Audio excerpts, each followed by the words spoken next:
Welcome to the Best Everglades National Park Airboat Tour. This is kind of just like a one-day itinerary for visiting the Everglades, but really the best way to see it is by airboat. There are some places where you can do like some boardwalk trails and things like that to kind of walk around, but airboat tours are the thing that I recommend to everybody. So the best one is definitely Coopertown. It's the original airboat tour. They've been around over 75 years. They're open every day from 9 to 5. Last tour goes out at 4:30, so there's lots of opportunity to get out there every day, and parking is free. You can buy your tickets online in advance or wait until you arrive. I definitely lean on the side of making a reservation as much as possible, as long as you can guarantee you know that you'll be in that area at that time. Walk-ins for the most part are pretty accommodating. Just maybe don't show up at like 4:30. Give yourself some time so that you have a couple potential tour options that you can get on. So if you've already made a reservation before you go, you'll just check in when you get there and you'll be ready to go. If not, you'll still check in and they'll just put you on the next available tour. During my last check, tickets are $39 for adults and $21.40 for kids, which are anyone ages 6 to 11. And then there is an additional $8 national park entrance fee. But if you have your national park pass with you, they can waive that fee. When we went, we had a national park annual pass, but we didn't bring it with us on this particular trip because we weren't thinking we were planning a Florida road trip. We weren't like, oh, we're, gonna go visit a bunch of national parks. Let's bring our pass. We were just thinking Florida road trip, so we just didn't think about it. So we had to pay the $8 fee, even though we did have a pass. So if you have one, bring it with you so that they can take off that extra fee. You'll probably have a little bit of a wait time before your tour starts, so this is a good time to take a bathroom break, apply sunscreen, browse a gift shop. Something that we like to do is get a Christmas ornament everywhere new that we travel. It kind of like kills two birds with one stone because you're getting a souvenir and you're also decorating your Christmas tree, so I don't have to buy other ornaments for that. For sunscreen, I definitely recommend like SPF 50. Like, you will just be out in direct sun. There's not like trees or anything covering you. It is an airboat, so you will be going pretty fast every once in a while. So if you have like hats or sunglasses, definitely make sure that they're secure, and then have something like kind of covering your shoulders or any other kind of like sensitive spots that tend to burn in direct sunlight. Just kind of be prepared for that. Either before or after your tour, they do have a 20-minute like educational presentation. Since we were the last tour going out, our presentation was before the tour. You'll get to see some alligators up close, and you can also hold a baby alligator or take a photo with one if you want to. This is their size, and you can kind of see a little bit of how the property looks. Once you get out on the tour, the airboat tour itself is about 40 minutes, and you'll cover around 9 miles throughout the Everglades. It's a really great way to see like a lot of the area in just like a short amount of time, and to do it like leisurely. Like, you're not driving like a scenic drive type of thing. You're just, on the boat enjoying the boat.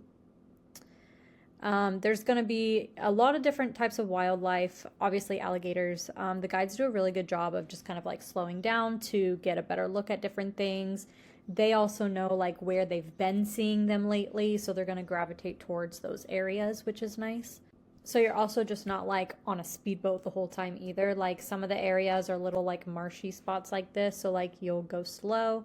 Other times it'll be big open areas where they'll go really fast and do different like gliding across the water, or like drifting, like what you would do with a car, like doing donuts with a boat, maybe that kind of thing. Something to keep in mind is that the fan on the back of the airboats is very loud. They do give you cotton balls that you can put in your ears, but if you want to bring your own earplugs instead, then that's totally fine. And definitely keep any loose things secure so they don't fly off the boat. But this is the kind of area where like they tend to go slower and you may see some wildlife. This video here is from when we did this tour as part of our larger Florida road trip. So on that specific day, we started the day in Key West, and we spent like half the day in Key West and then came up and did this tour, and then we drove up to Tampa. But anyway, this video will have more video footage from the tour if you want to check that out. I can't really put like videos directly into the blog post because it makes it lag and stuff. That's why they're all in the YouTube video. The best place to see when you're doing this tour, if you want to be in the area, We stayed in the Homewoods downtown Miami, which is over here. So it's kind of literally just a straight drive out here. It's like less than 30 minutes or so from like downtown Miami, as long as you don't like hit traffic in this kind of area. This map here though, this is that other visitor center that I was talking about, where there are some like boardwalk trails around this area to see kind of this portion of Everglades. This airboat tour will go more this portion of the Everglades because it's kind of like all of this. So just to kind of show you the comparison, so it's about an hour's drive from where the Coopertown airboats are to the other visitor center if you want to do like both in the same day, which I definitely recommend doing if you have time so you can see more areas of the park. But you can also stay here like in the Homestead area if you want to be closer to this part, especially like so you're not driving back and forth too much. Like if you're staying in Miami and you're going here, that's much closer, but you don't want to like I don't know, you don't want to drive back and forth more times than you need to. So it kind of depends on where you want to start and end your day. So like I mentioned, we stayed at the Homewood Suites down. This is kind of what it looked like.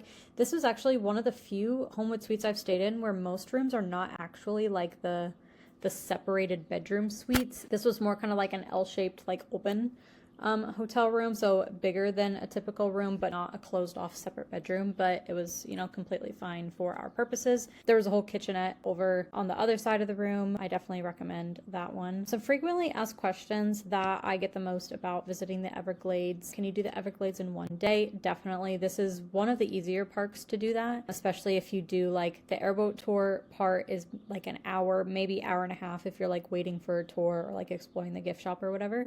And then it's an hour drive to the other visitor center where you can do some shorter trails. Definitely easy to do in a single day without it being a super long day as well. How much time should you spend at the Everglades? So, you know, in just 1 hour, you can do the airboat tour. But if you were wanting to do both areas, then definitely like a 4 to 6 hour day at least. You could probably fill out an 8 to 10 hour day if you did some of the longer trails or did lunch somewhere else in between. But yeah, it's definitely not a park where you need like a multi-day thing to see all kinds of different areas of it. Do you need a reservation to visit the Everglades? No. Some national parks do have like reservation systems to get in. Everglades is not one of those, but if you're doing like a tour, I recommend getting a reservation, but it's not required to go on the tour. When is the best time of day to visit the Everglades? It kind of depends on what you want to see and do. The early morning hours, so anything before like 11 a.m. is good like in the summer so that you're not out in like the hottest part of the day. For animal activity, it's like earlier in the day or late afternoon, like as you're starting to get closer to like dinner time. Temperatures are also a little better during that time as well. So it just kind of depends weather-wise, because you could also be there in more of an off-season time where it could be cooler and it actually feels better to be out and about in the middle of the day when the sun is out versus, you know, earlier in the morning or later at night where it's the best time of year to visit. So dry season is the best time, which is November through April. The weather's cooler, so it's more comfortable to just kind of be out and about. The water levels are lower, so you'll get more concentrated areas where like all the wildlife is. So you kind of have like a better chance of seeing them. It's kind of just a good all-around time. We went on this particular tour in June. The other times I've gone, I feel like we're likely in the summer as well. It's really hard to say though, because I lived in Florida for 5 years, so if I was visiting my grandparents, it wasn't necessarily summer break. It could have been any time of year, and I just don't remember. Something to keep in mind, if you're going like May to October, you have to worry about hurricane season. You obviously know when a hurricane is coming in advance, but also with like thunderstorms and stuff, they're not going to take the boat out if there's lightning, so your tour could be delayed or canceled. So you kind of have to deal with that weather-wise. So that's why some of the other times of year, you'll have better luck of not really having to worry about if the tour is going to be canceled for those kinds of reasons. Okay, then the last thing I have is just kind of some more fun places to visit in Florida. So like I mentioned, I've lived in Florida. My grandparents live in Florida. Half my family lives in Florida now. So we are kind of always there and have always kind of visited all over. So I do have a list of kind of my favorite places to send people to. First is St. Augustine. I have a great one-day itinerary for first-time visitors. Kennedy Space Center is great to visit at least once. It honestly feels like going to like a theme park for a day. The Florida's Treasure Coast, that's a little bit farther south. Notice these are kind of going in order down the coast. This is a quieter area, but it's good for like beach weekends or just less people in general most of the time. Doing an A1A road trip is really fun. You could drive the whole thing in a day and just kind of see places as you're going by, but if you wanted to stop and explore the different areas, I recommend maybe like 5-ish days. You could even spread it out to 7 or so. And it's not just, you know, beach views the whole time. We had this like tree-lined road for part of it, which was nice. Biscayne National Park, this is also just outside of Miami. It is about an hour south, so when you're going to the Everglades, you could also split time going to Biscayne or do one day and then the other. Most of the park is like underwater, so you do have to see it by boat and book a tour, but it is very, especially if you wanted to try any activities, they have like snorkeling, stand-up paddleboarding. You can do a picnic lunch here like on the island, so it's a very fun park to visit. Key West is also a great place. I recommend trying to do at least a 2-day visit, and then if you wanted to go to Dry Tortugas National Park, add a 3rd day. But there's a ton of stuff that you can do in just a single day. So if you're like on a cruise ship or something that is just docking here for the day, this will have like all the things that you should do. Also Disney World, like who goes to Florida without going to Disney World? I have a list here. This is actually like my favorite hidden gems at Disney World. So it's things that like most people don't realize are there that you can do. This photo here is from a thing called foot golf. And they take like the back half of one of these shades of green golf courses at the end of the day and they convert it to foot golf with this big giant hole, and you kick it like a soccer ball. So you're playing golf with a soccer ball with the big giant hole, and it's really fun. I definitely recommend it. And then the last thing I have, I've kind of alluded to this. This is a 1-week Florida road trip itinerary. This is the road trip we were on when I took my husband onto this airboat tour because he had never been to the vast majority of these areas before. Like he had been to Orlando, maybe Tampa, maybe Melbourne, and like that was kind of it. So we just kind of did this big loop over the course of the week, coming in and out of Orlando. So I definitely recommend checking that out. And then lastly, I do have a free guide of free things to do in Florida. So that can help you kind of plan out your next trip. If you just put in like your first name and email, it'll email you a little PDF download with my favorite free things to do in Florida. And that is everything I have for the Everglades National Park Airboat Tour.